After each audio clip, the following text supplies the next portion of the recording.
In 334 BCE, a young Macedonian king stood at the threshold of history.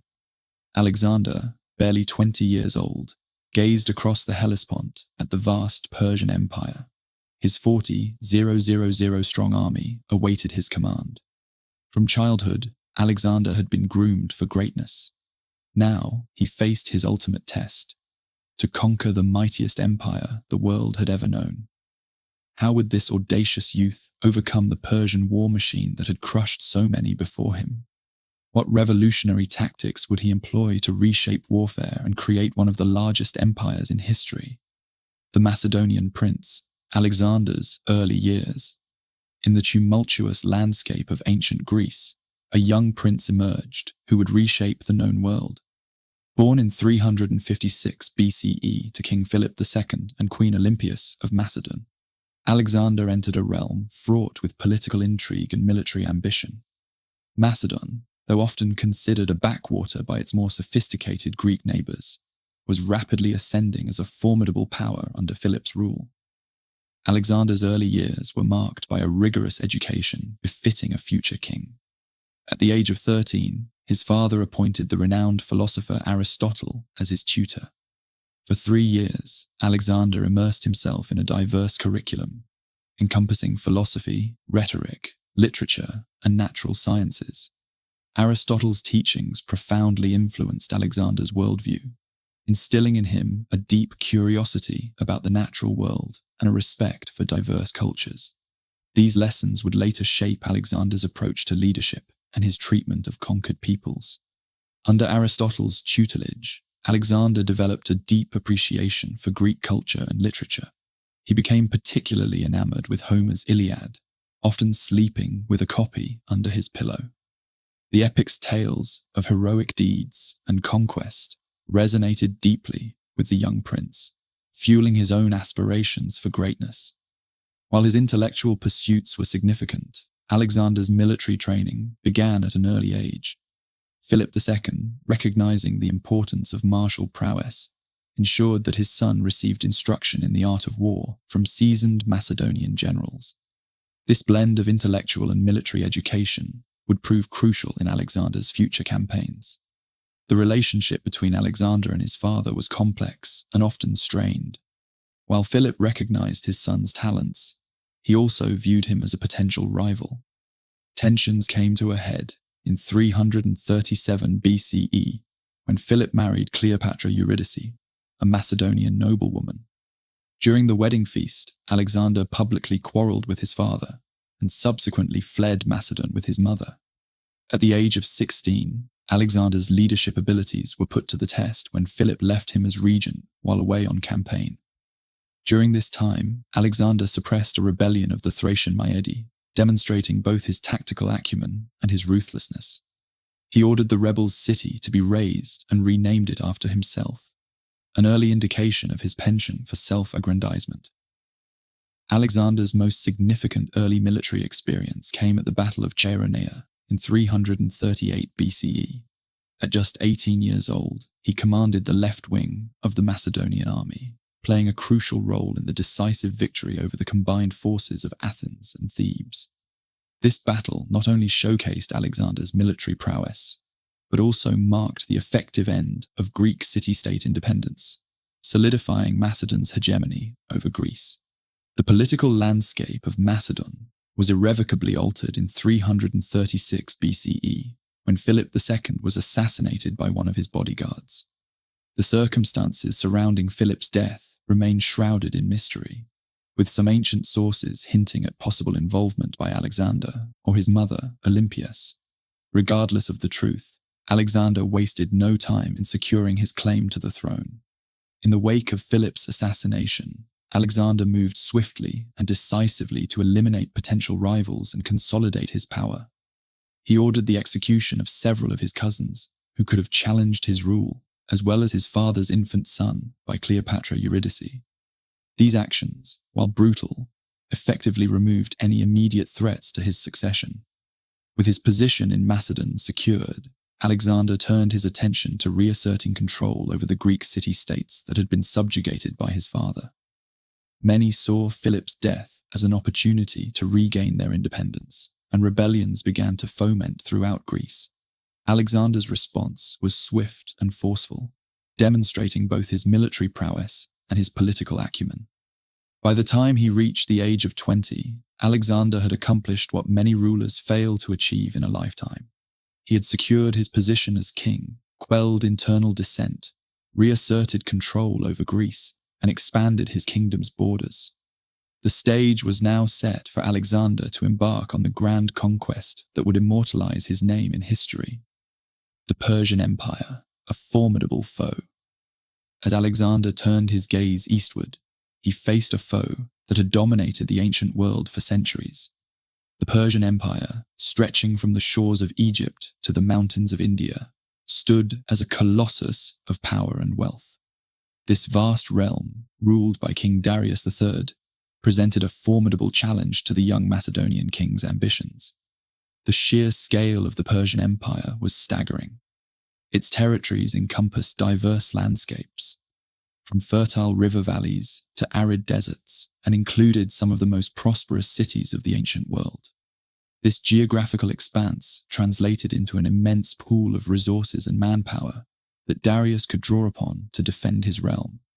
At the heart of Persian military might stood the legendary Immortals, an elite force of 10,000 warriors, renowned for their effectiveness in battle.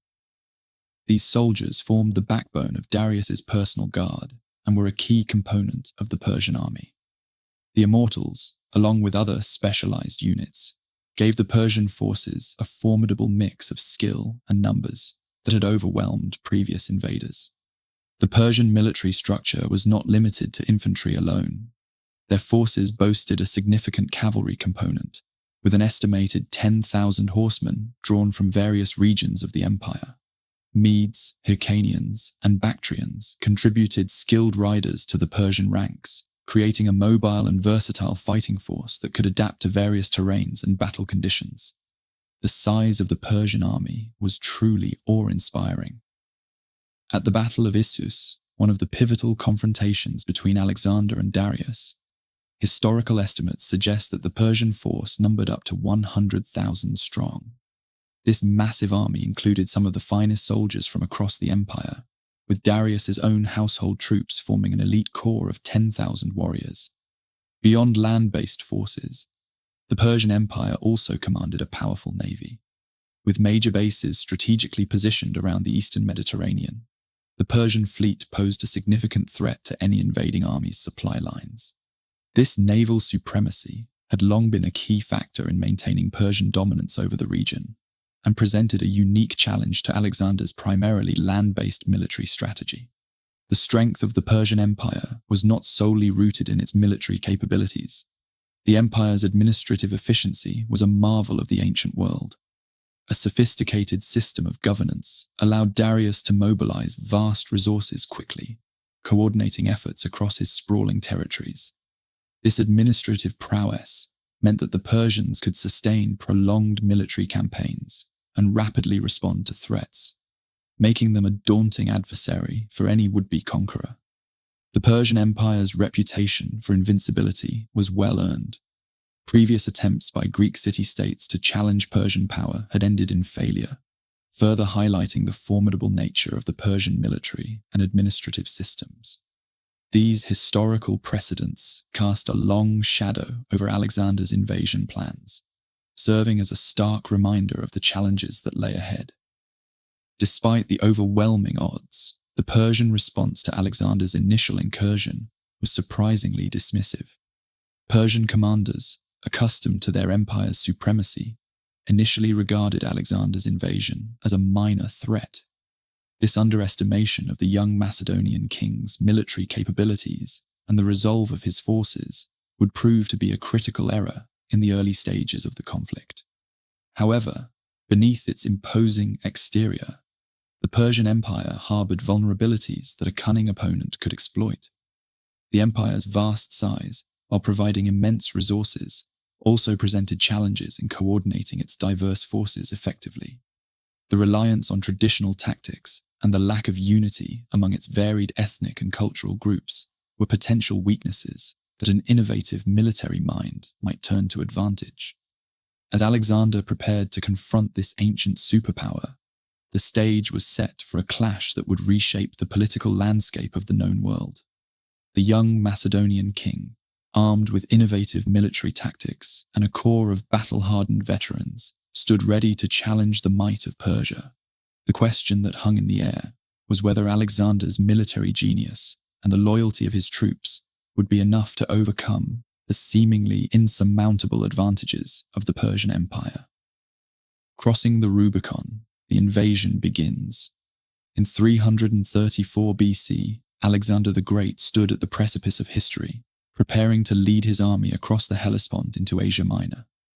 The narrow strait, separating Europe from Asia, posed a formidable challenge for the young Macedonian king's ambitious invasion.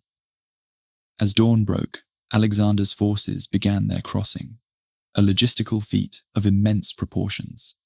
Thousands of men, horses, and supplies were ferried across the choppy waters, marking the beginning of a campaign that would reshape the ancient world. The Macedonian army, 40,000 strong, was a diverse and formidable fighting force. At its core were 9,000 Macedonian phalangites, wielding the fearsome 18-foot sarissa spear. Supporting them were 3,000 elite hypaspists, 5,000 mercenary hoplites, and 7,000 Greek allies. The cavalry, a crucial element of Alexander's tactical innovations, completed this professional and versatile military machine. Upon reaching Asian soil, Alexander made a calculated gesture that resonated deeply with his Greek heritage and ambitions. He visited the tomb of Achilles, the legendary hero of the Trojan War. This act was not mere sentimentality. It was a deliberate move to position himself as the heir to Greek heroism and cultural superiority. By paying homage to Achilles, Alexander tapped into a wellspring of mythological power, invoking the spirit of past glories to inspire his men and intimidate his enemies. The first major test of Alexander's invasion force came at the river Granicus, where they encountered a Persian army of approximately 10,000 cavalry and several thousand Greek mercenaries. The Persian commanders, underestimating the threat posed by the young Macedonian king, formed their front line with a wall of cavalry. This tactical decision would prove disastrous in the face of Alexander's innovative approach to warfare. At Granicus, Alexander unveiled his revolutionary combined arms tactics. He positioned his phalanx at the center, with light infantry and archers on the flanks. As the battle commenced, Alexander led a cavalry charge across the river, striking at the Persian left flank. Simultaneously, he ordered his phalanx to advance, creating a diversion that drew the Persian cavalry into a frontal assault. This coordinated attack overwhelmed the Persian lines, demonstrating the lethal efficiency of Alexander's integrated forces. The victory at Granicus was a resounding success, dealing a psychological blow to Persian prestige and boosting Macedonian morale. It proved that Alexander's forces could defeat the Persians in open battle, setting the stage for further advances into enemy territory. As Alexander pushed deeper into Asia Minor, he encountered the legendary Gordian knot in the city of Gordium. According to prophecy, whoever could untie this intricate knot would rule all of Asia. Alexander, in a characteristic display of boldness, reportedly solved the problem by simply cutting through the knot with his sword. This act, whether historical or apocryphal, encapsulated Alexander's approach to obstacles: direct, decisive, and unbound by conventional thinking. The strategic importance of controlling the coastal regions of Asia Minor was paramount to Alexander's campaign. He recognized that to secure his invasion and maintain his supply lines, he needed to neutralize Persian naval power. By systematically capturing key coastal cities and ports, Alexander effectively dismantled the Persian naval advantage, ensuring the security of his expanding empire's maritime flank. As news of Alexander's successes spread, many local governors and Persian satraps in Asia Minor began to reassess their loyalties. Some chose to resist, while others surrendered or defected to the Macedonian side. This fragmentation of Persian authority further facilitated Alexander's advance, allowing him to consolidate his gains and prepare for the inevitable confrontation with the main Persian army. The Battle of Issus, a clash of kings. The coastal plain near Issus stretched before the armies. A narrow strip of land, barely 6 miles wide, hemmed in by mountains on one side and the sea on the other. This confined battlefield would become the stage for a pivotal clash between Alexander the Great and Darius III of Persia in 333 BCE. Darius, having outmaneuvered the Macedonians, positioned his forces to block Alexander's escape route, cutting off supply lines and seemingly trapping the young king. The Persian army, numbering nearly 100,000 troops, dwarfed Alexander's force of approximately 40,000 men. Darius's formation included the elite, immortals, and his best cavalry on the right flank, with Greek mercenaries forming the center. Despite the overwhelming odds, Alexander recognized an opportunity in the confined space, which would limit Darius's ability to fully deploy his larger force. As the armies faced each other, tension mounted. Alexander, aware of the gravity of the situation, addressed his troops personally. He moved along the front lines, making eye contact with individual soldiers, reminding them of their past victories and the glory that awaited them. His words ignited a fire in the hearts of his men, preparing them for the brutal clash ahead. The battle commenced with Alexander leading a charge at the head of his right wing, which included the formidable companion cavalry and elite javelin throwers. This aggressive maneuver aimed to strike at the heart of the Persian formation.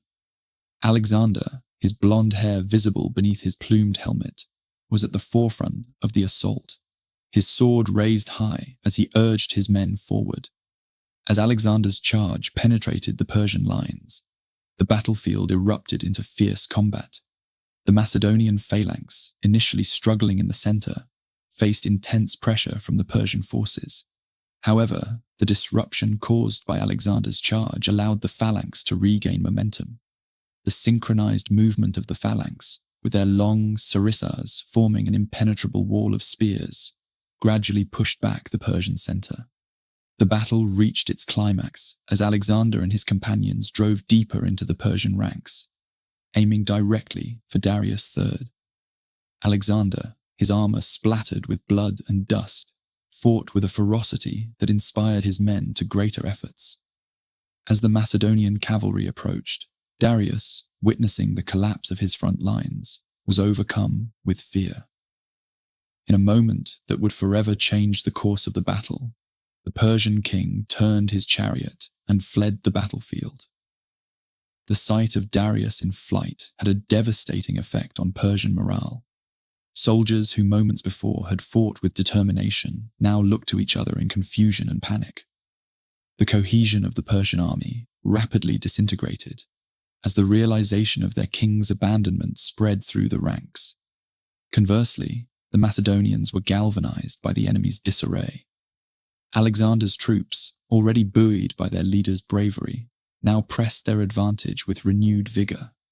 As the Persian lines crumbled, the battle transformed into a rout.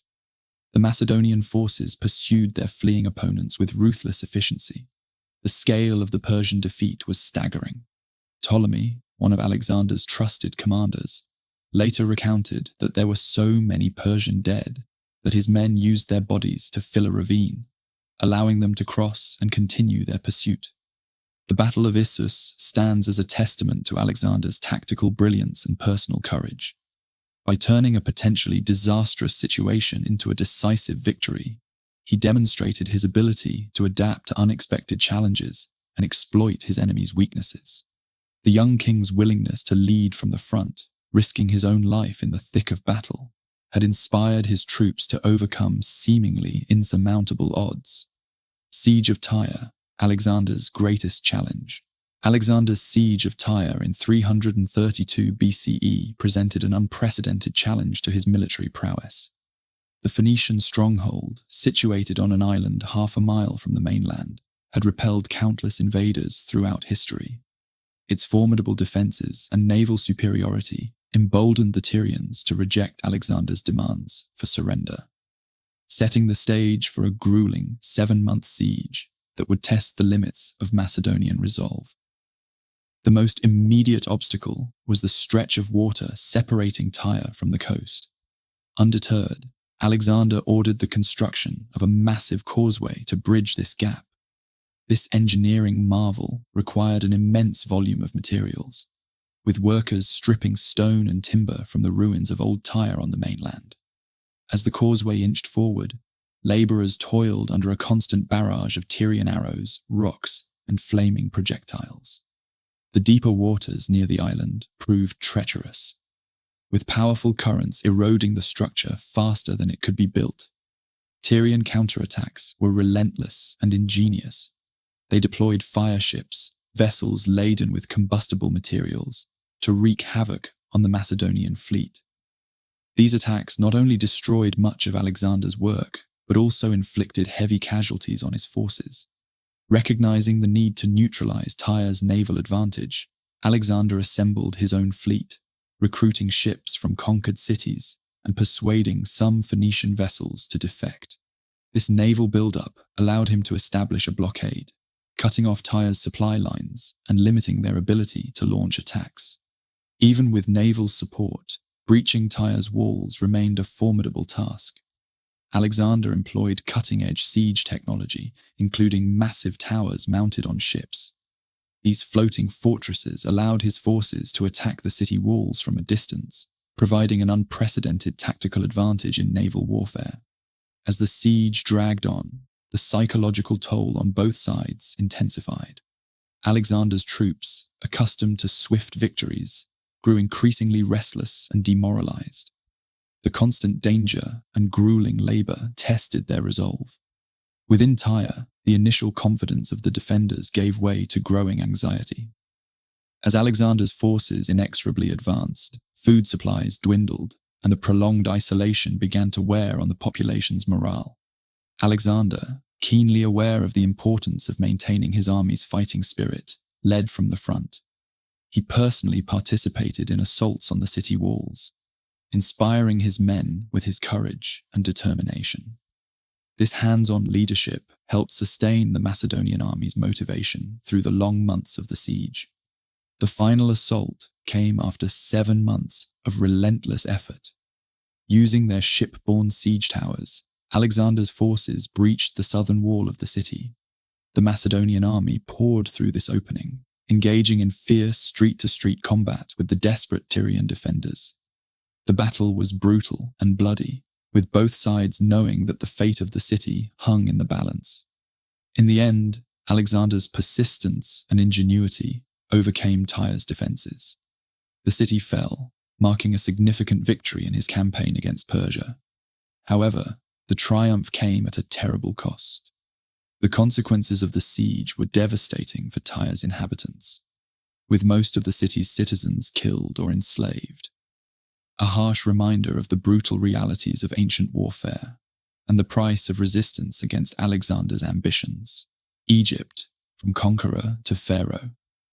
As Alexander's forces approached Egypt's borders in 332 BCE, the land of the pharaohs stood at a crossroads.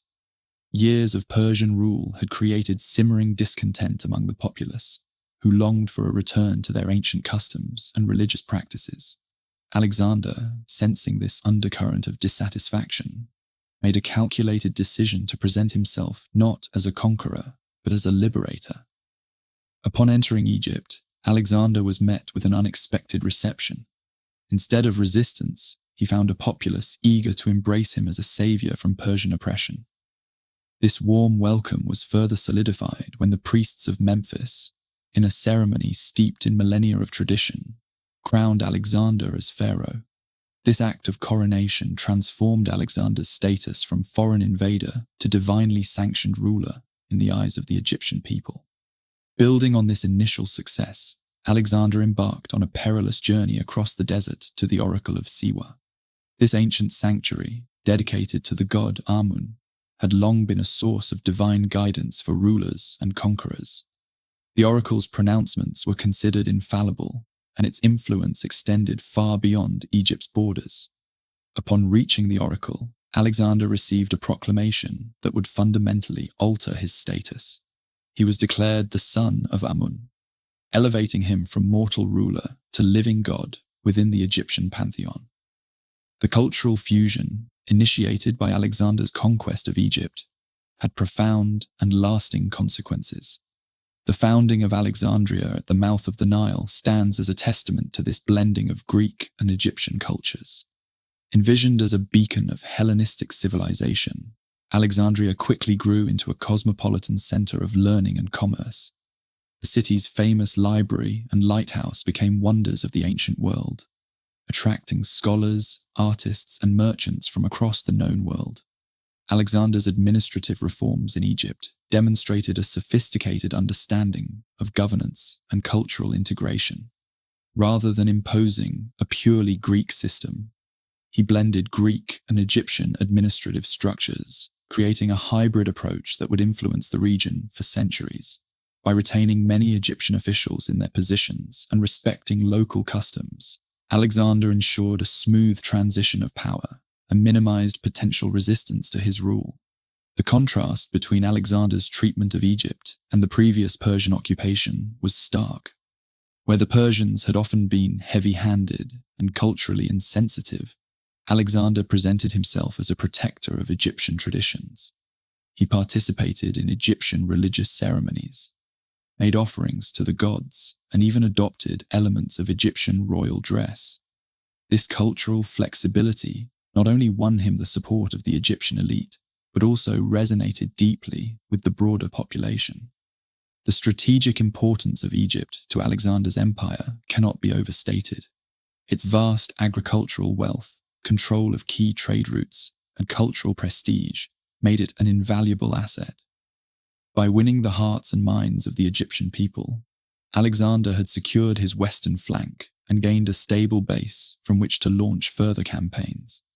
The legacy of Alexander's conquest of Egypt would endure long after his death, shaping the cultural and political landscape of the Mediterranean world for centuries to come. Gaugamela, the decisive battle. As the sun rose over the plains of Gaugamela in 331 BCE, two formidable armies stood poised for battle. The Persian force, a vast sea of men and beasts stretching to the horizon, dwarfed the Macedonian army before it.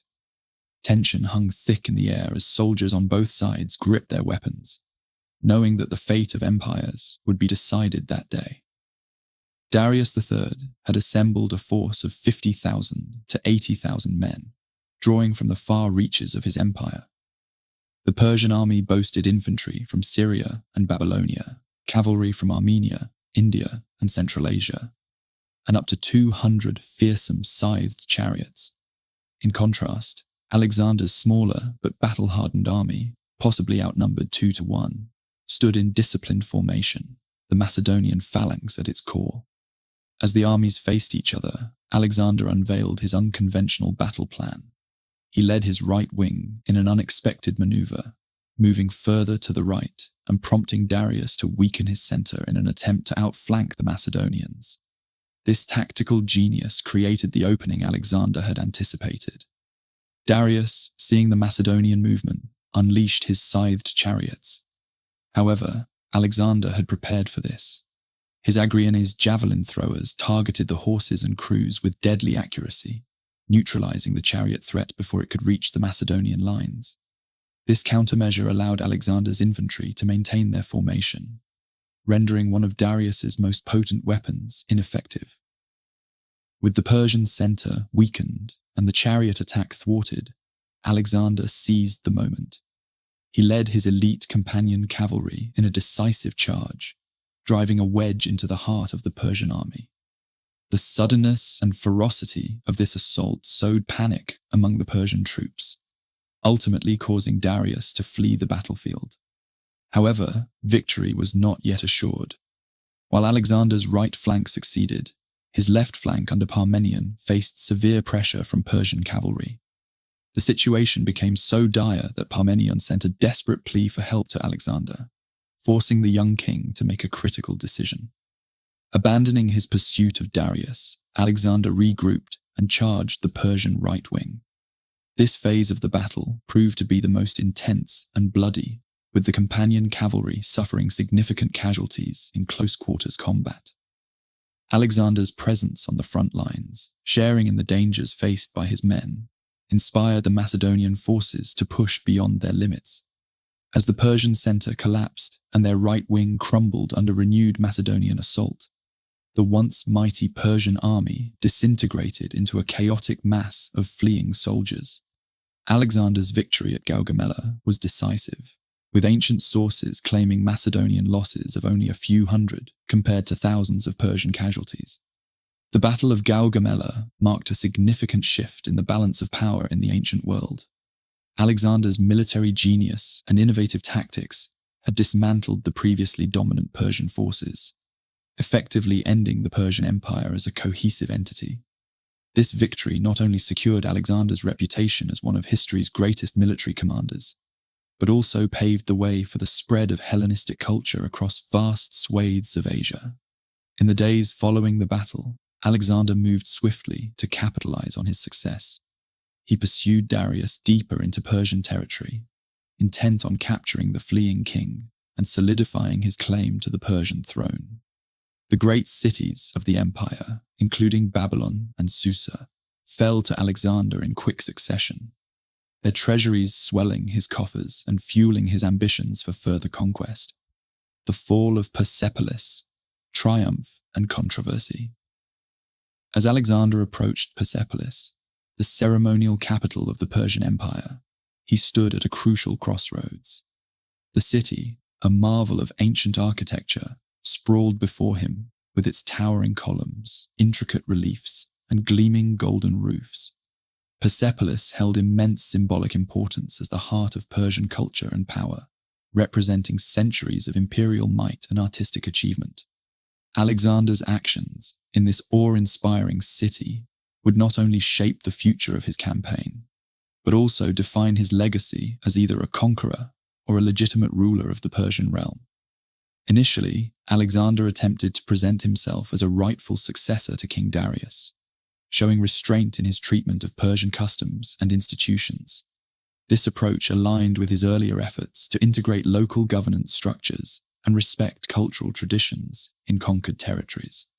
However, the young Macedonian king faced a complex dilemma: how to balance his role as a victorious general with his aspirations to rule a vast, multicultural empire.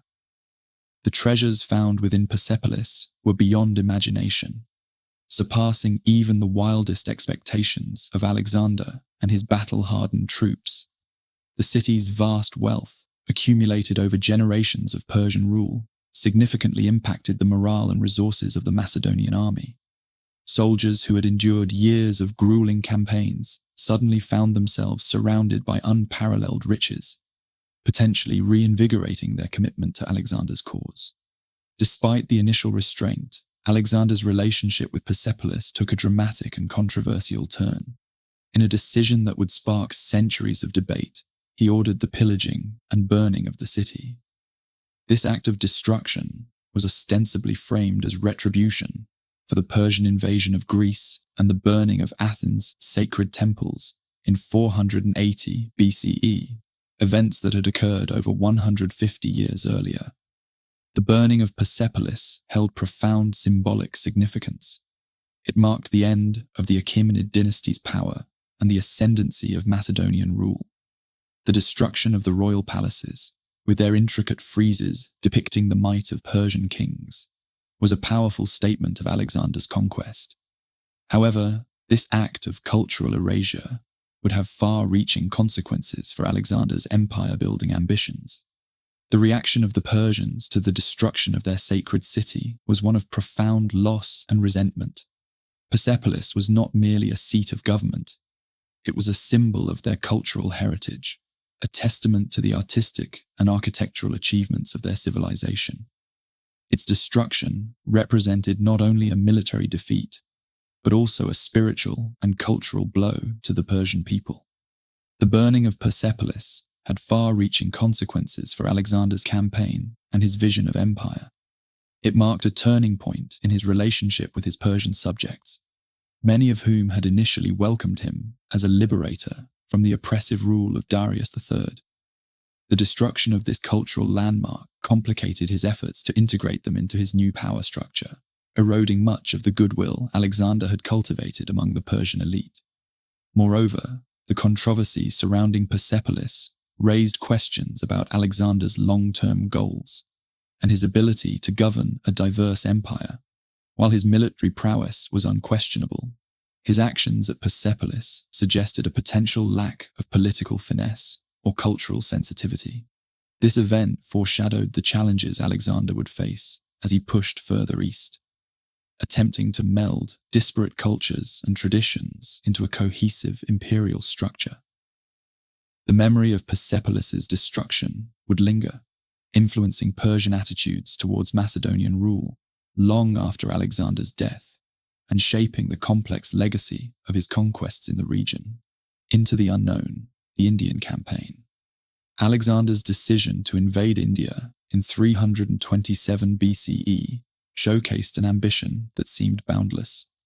Despite having already conquered the vast Persian Empire, the young Macedonian king set his sights on the mysterious lands to the east. This new campaign would test not only his military prowess, but also the very limits of human endurance and loyalty. The Indian subcontinent presented unprecedented challenges for Alexander and his army. They were venturing into territories largely unknown to the Greeks, facing a landscape vastly different from anything they had encountered before. Dense jungles teeming with unfamiliar wildlife gave way to scorching deserts and treacherous mountain passes. Monsoon rains transformed placid rivers into raging torrents, while the oppressive heat and humidity sapped the strength of even the most hardened soldiers. As Alexander's forces pushed deeper into India, they encountered fierce resistance from local rulers. The most formidable of these was King Porus, who commanded a substantial army that included war elephants, a weapon the Macedonians had never faced before. The ensuing Battle of the Hydaspes River in 326 BCE proved to be one of Alexander's costliest engagements. The sight of Porus's war elephants struck terror into the Macedonian ranks, posing a significant threat to Alexander's cavalry-based tactics. Through a combination of adaptability and determination, Alexander managed to outmaneuver Porus and secure a victory. Following the battle, Alexander chose to reinstate Porus as a subordinate ruler, reflecting his evolving strategy of incorporating local leaders into his administration. By respecting Porus's leadership and utilizing his knowledge of the region, Alexander aimed to stabilize his control over the newly acquired Punjab region. The hardships of the Indian campaign intensified as Alexander pushed his army further east. The march through the Gedrosian desert took a devastating toll on the Macedonian forces. Soldiers suffered from extreme heat, lack of water, and food shortages. Many perished in the harsh conditions, their bodies left behind in the unforgiving landscape. The relentless pace of conquest and the unfamiliar environment began to wear on the morale of Alexander's troops. Men who had followed their king across thousands of miles, from the shores of the Mediterranean to the banks of the Indus, were reaching their breaking point. The discontent that had been simmering among the ranks finally boiled over at the river Hyphasis. Here, Alexander's men staged an unprecedented mutiny. These battle-hardened veterans, who had faced down the might of the Persian Empire without flinching, now refused to march any further into the unknown. They had reached their limit, both physically and psychologically. The prospect of pushing even deeper into India, facing more unknown dangers and hostile kingdoms, was simply too much to bear. Alexander's reaction to this mutiny was one of fury and disbelief. The man who had never known defeat now faced an insurmountable obstacle, the will of his own army. He raged and cajoled, attempting to stir the fighting spirit of his men. For 3 days, he remained in his tent, hoping that his soldiers would change their minds. But the resolve of the troops remained unshaken. Finally, Alexander was forced to confront a harsh reality. Even the greatest conqueror in history could not overcome the collective will of his army. With great reluctance, he gave the order to turn back. This moment marked not just the end of the Indian campaign, but also the furthest extent of Alexander's conquests. The dream of a truly global empire, stretching from the Mediterranean to the Bay of Bengal, had to be abandoned. The return journey proved to be as challenging as the advance. The march through the Gedrosian desert, in particular, was a harrowing experience. Many soldiers succumbed to the extreme conditions, dying of thirst, hunger, or exhaustion. The once mighty army that had swept across Asia was reduced to a shadow of its former self by the time it emerged from the desert. The transformation of Alexander. As Alexander's army emerged from the Gedrosian desert, battered and diminished, a more profound transformation was taking place within their leader. The crucible of constant warfare and the weight of ruling a vast empire had begun to reshape the once idealistic young king. This metamorphosis would challenge everything his Macedonian companions thought they knew about their sovereign and alter the very nature of his empire. Alexander's adoption of Persian customs and dress marked a significant departure from his Hellenic roots. He began wearing the Persian royal tunic and incorporating Persian-style clothing into his daily attire. These changes, viewed as effeminate and decadent by his Greek and Macedonian followers, sparked considerable discontent. The introduction of proskinesis, a Persian practice of prostration before the king, proved particularly controversial. This ritual, in which subjects would bow or prostrate themselves before the monarch, was anathema to Macedonian sensibilities. They believed such deference was reserved only for the gods, not mortal rulers, regardless of their accomplishments. The shift in Alexander's demeanor and practices coincided with a growing sense of paranoia. This heightened suspicion led to tragic consequences, as evidenced by the execution of some of his closest companions. One such incident involved Philotas, son of the venerable general Parmenion. Accused of plotting against Alexander, Philotas was subjected to torture before his eventual execution. In a calculated move to prevent any potential retaliation, Alexander also ordered the killing of Parmenion, a man who had served both him and his father with unwavering loyalty. Perhaps the most shocking demonstration of Alexander's transformation occurred during a drunken quarrel with Clytus the Black, one of his most trusted generals. Clytus, who had saved Alexander's life at the Battle of the Granicus, fell victim to the king's volatile temper. In a moment of rage, Alexander struck down the man who had once been his protector. This act of violence left the king deeply remorseful, highlighting the growing chasm between the ideals of his youth and the realities of his present. As Alexander adapted to ruling a vast and diverse empire, his military tactics and administrative strategies evolved. He began integrating Persians into the highest levels of his administration and military, a move that further stoked resentment among his Macedonian troops. This policy of integration, while pragmatic for governing such an expansive territory, represented a significant departure from the Hellenic-centric worldview that had initially driven his campaign. The discontent among Alexander's Macedonian forces reached a boiling point at Opis. Here, the troops mutinied, expressing their frustration over Alexander's apparent preference for Persian advisors and customs. The king's response was swift and severe. He executed the ringleaders to reassert his authority. This harsh action, while effective in quelling the immediate unrest, further widened the rift between Alexander and his original followers. In an attempt to bridge the cultural divide within his empire, Alexander orchestrated a mass marriage of Macedonian officers to Persian noblewomen. This grand gesture, while symbolically powerful, did little to assuage the concerns of his Macedonian companions. Instead, it served as yet another reminder of how far their king had strayed from his Hellenic roots. As Alexander's empire expanded, so too did the complexities of governing it. The young conqueror, who had set out from Macedonia with dreams of Hellenic glory, now found himself grappling with the realities of ruling a multicultural empire. His attempts to blend Macedonian and Persian cultures, while visionary in scope, ultimately alienated many of his original followers. The transformation was complete. Alexander had evolved from a Macedonian king to the Lord of Asia, a title that reflected both the vastness of his conquests and the profound changes in his character and rule, the vision of a world empire. As Alexander's army returned triumphantly to Babylon in 323 BCE, the city buzzed with anticipation.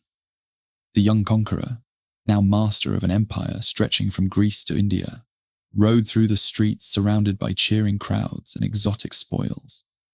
The air was thick with the scent of incense and the sounds of countless languages, a testament to the diversity of the lands Alexander now ruled. Standing atop the ziggurat of Etemenanke, Alexander surveyed his vast dominion, encompassing a multitude of cultures, languages, and traditions. The challenge before him was immense: to transform his conquests into a unified and enduring empire.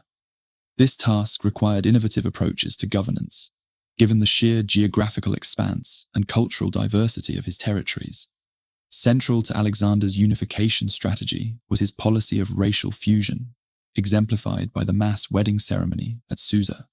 Here, Alexander himself took 2 Persian princesses as wives, while arranging marriages between his Macedonian officers and Persian noblewomen.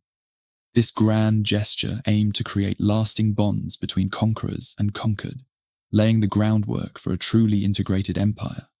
Even as Alexander grappled with the complexities of governing his vast territories, his mind turned to further expansion. He set plans in motion for potential campaigns into Arabia, North Africa, and the Western Mediterranean. These proposed expeditions reflected Alexander's undiminished appetite for conquest and his vision of an empire that would encompass the entire known world. To facilitate the spread of Hellenistic culture and establish centers of Greek influence throughout his domains, Alexander founded numerous new urban centers.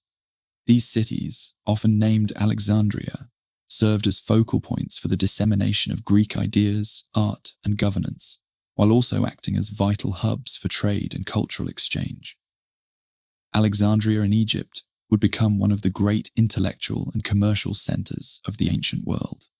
Recognizing the importance of economic integration, Alexander took steps to standardize currency across the empire.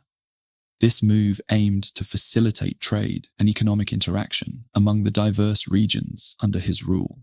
By creating a common medium of exchange, he hoped to foster increased commercial activity and economic interdependence throughout his domains.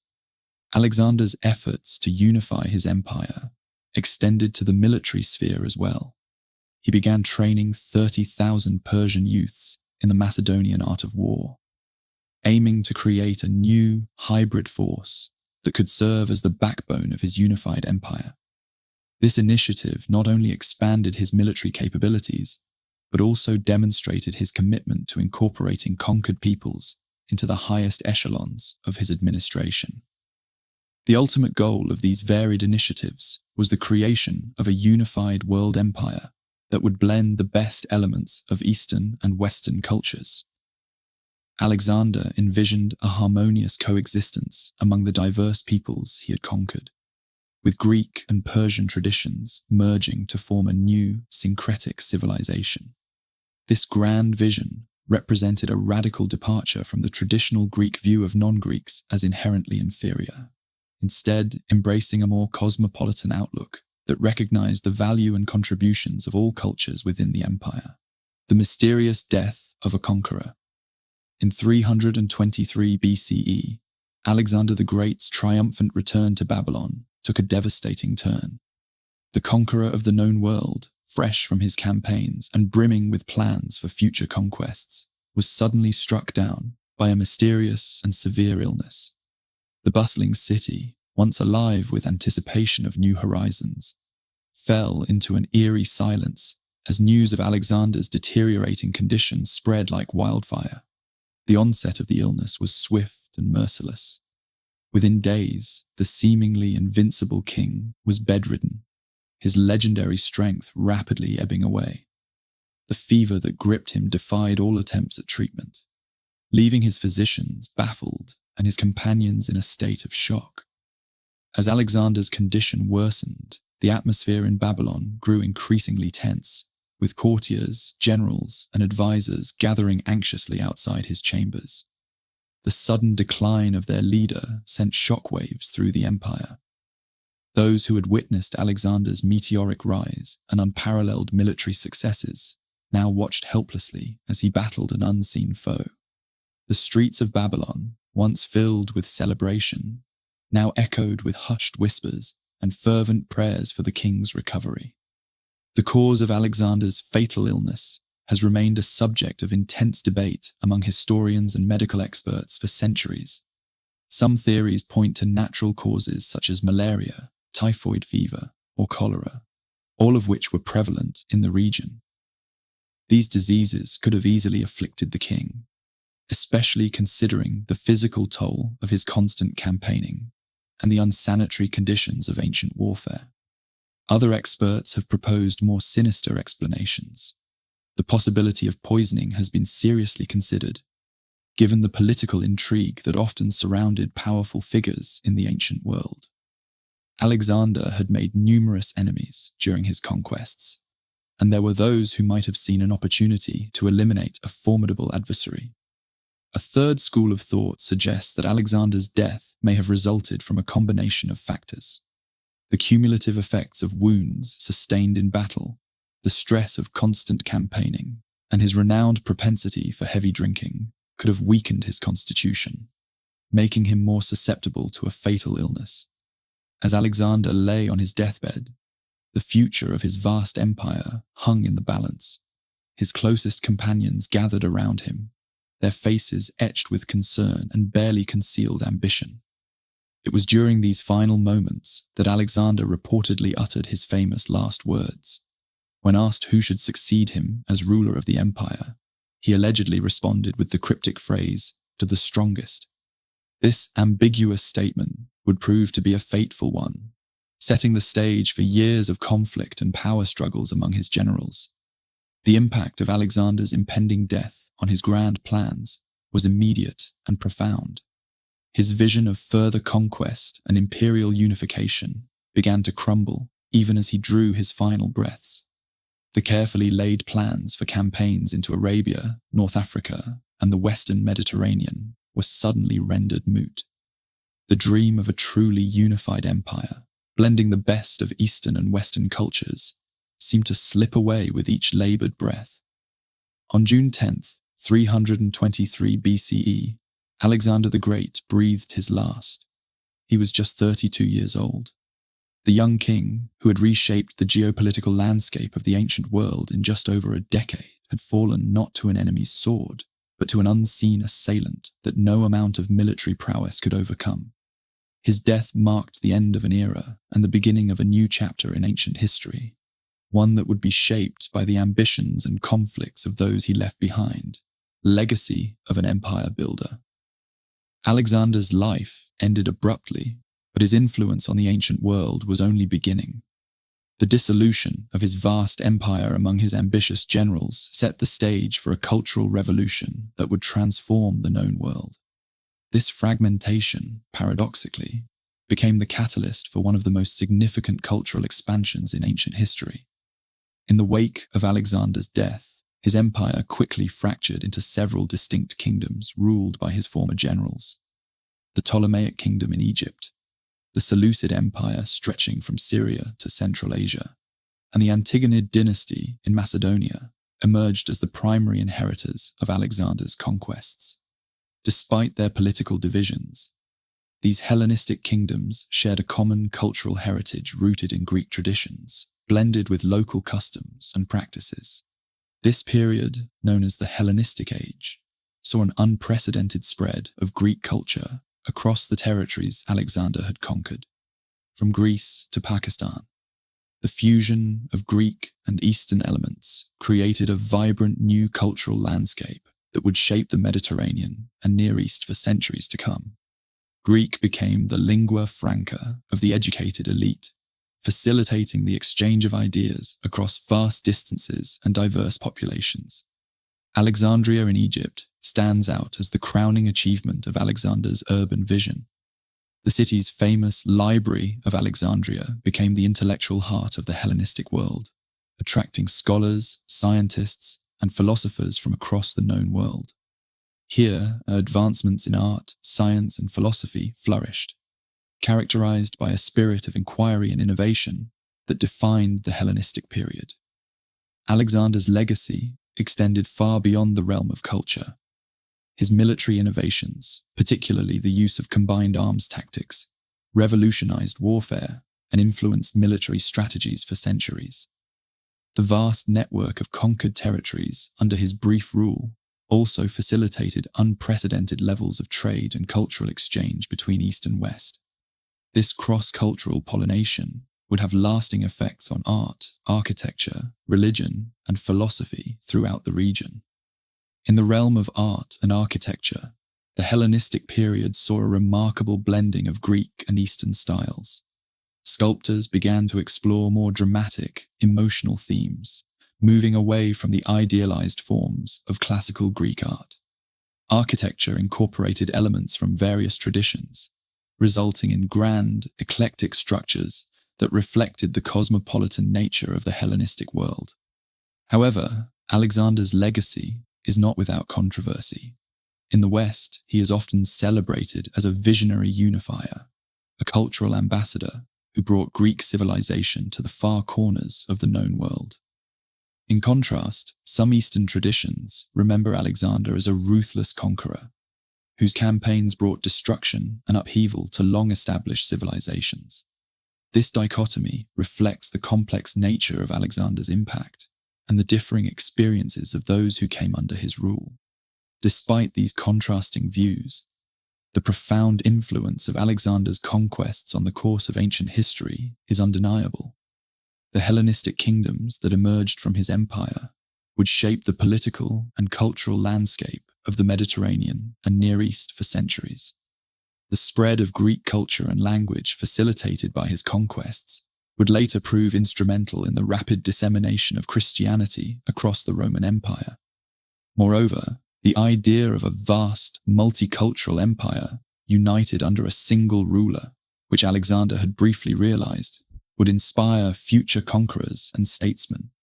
The Roman Empire, in particular, would draw inspiration from Alexander's achievements as it expanded across the Mediterranean world. Alexander the Great's journey from Macedonian prince to creator of one of history's largest empires showcases the power of visionary leadership. His conquests reshaped the ancient world, yet the swift collapse after his death reveals the fragility of empires built on personal charisma and military might. Without clear succession, his generals fought for control, demonstrating that even brilliant victories can be short-lived without robust institutions. The rapid unraveling of Alexander's vast multicultural empire serves as a striking reminder of the challenges in maintaining such expansive realms.